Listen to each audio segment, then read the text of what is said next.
Hey, gorgeous! Happy Tuesday! It's Bex. I'm here with another Tune Up Tuesday, and I'm here to support you in tuning your heart to the frequency of love because we want love in our life. We want love in our hearts. We want love in our home. We want love in our bed. All of it. We want love. Bring it on.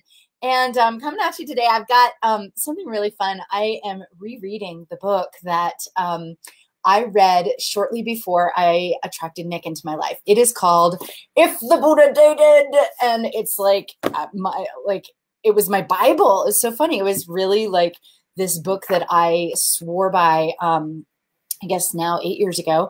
And in rereading it, it's so funny, like just how much of this knowledge information is in my bones now today. And even when I was reading it, like it felt like very authentic and it felt like it was already part of my DNA, but today it's just words that I live by and teach by. And, you know, it's so funny just recognizing how influenced my coaching, my teaching today is by this book and all the other books and studies and courses and lectures and trainings and certifications that I've gotten since then. But there's a passage that I wanted to share with you today because it's really, you know, we talk so much about the polarity of attracting lasting love, the masculine and feminine energies. Sorry, I didn't have my door shut. And, you know, and I hear in my community, especially from really ambitious, driven women who have big vision and big drive in their life and they're up to big things. And I hear from them a lot that, well, gee, I just naturally live in my masculine energy. Is there something wrong with that? Or like, I'm just not authentically feminine. I get shit done and I am up to big things. And I totally, totally get it.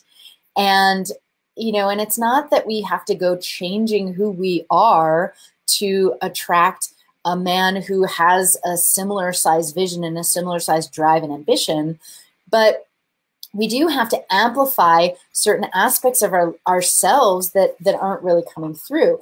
But even more so than that, so this is where I want to share with you, this is really, really beautiful, because the thing is that, you know, and I'm certainly not one to knock anybody's teaching out there, but there are, you know, there are teachers and coaches and people who give advice out there on the internet that will give you the specific words to say and the specific tactic and the, you know, the absolute advice that, you know, and here's the thing about that is that, like, we're not, you know, we're human beings and there's no one set step. There's no one, like, there's no one finite answer that's going to solve the blocks and situations that you have in attracting lasting love than say I had in attracting lasting love. So all I'm saying about that is that when we are leaning into and listening to the exact words to say and the finite tactics to use, we're kind of boxing ourselves into a corner and we're setting ourselves up for this concept of karmic rebound. So check this out. Rowan Conrad, a Buddhist student of Thich Nhat Hanh, commented, "The kind of advice in these books, and I'm speaking about, seems to designed to create what is called karmic rebound. In solving one problem, you plant the seeds for more problems." So he uses an example, if we play hard to get or pour on the charm to attract someone to us, we plant the seeds for anger and mistrust when the mask drops and other parts of ourselves are revealed. So here's the deal, ladies. If you are, you know, feeling like you've got to, like, be someone who you're not and, like, overly, you know, dial up the femininity and wear dresses all the time and curl your hair and put on the lipstick and that's just not authentically who you are, then what you're doing is you're stepping into a mask of yourself. You're putting up a false front. And the same thing with men. You know, we see this all the time with, like, online dating profiles. When how many of you have come across a profile of a, you know, a photo of a man and you actually meet him in real life and the photo is quite aged and it's not an actual representation. He's putting up a mask of who he really is. And these are just some examples of how we put up these masks. But Charlotte goes on to say later on, she says, if someone falls in love with our mask, we have two choices. All right. So if you've put on this false persona, if you've said the words that don't feel authentic in your heart, you're putting up a mask. And if someone falls in love with this mask, we have two choices. Either we wear the mask and lose ourselves, right? Because we're not being authentic with who we truly are, or remove the mask and risk losing the relationship.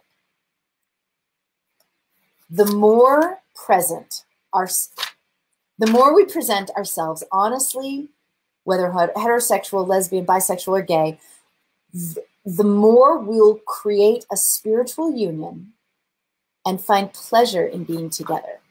The more we present ourselves honestly, whether heterosexual, like whether our tendencies are, our attractions, whether we are in our masculine or our feminine energy, the more we authentically present ourselves, the more we're authentically attracting the right person to us.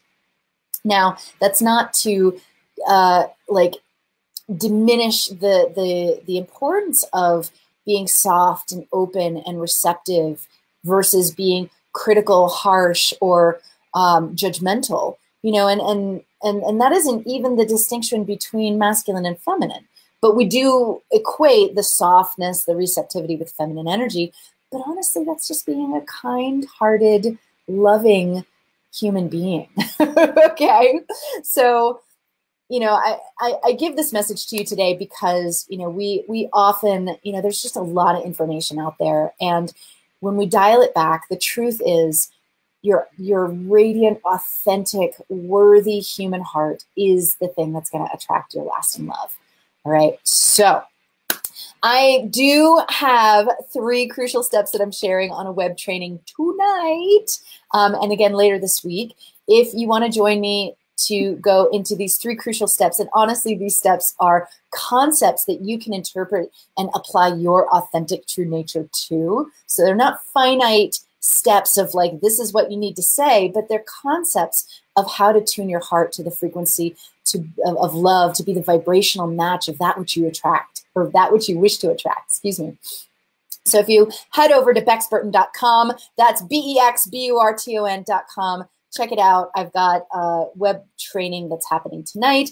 Again, later this week, you'll give me your name, your email address, and then you'll get your dial-in information right there in your inbox. And I'm giving away a free gift on this training that you won't want to miss. It's a super inspiring gift that was a collaborative effort, and it's like one of my favorite things ever. You're going to have a lot of fun with it. And I will see you there, hopefully. And if not, I'll see you again here next Tuesday on another Tune Up Tuesday. I love you. Have a great week. Bye.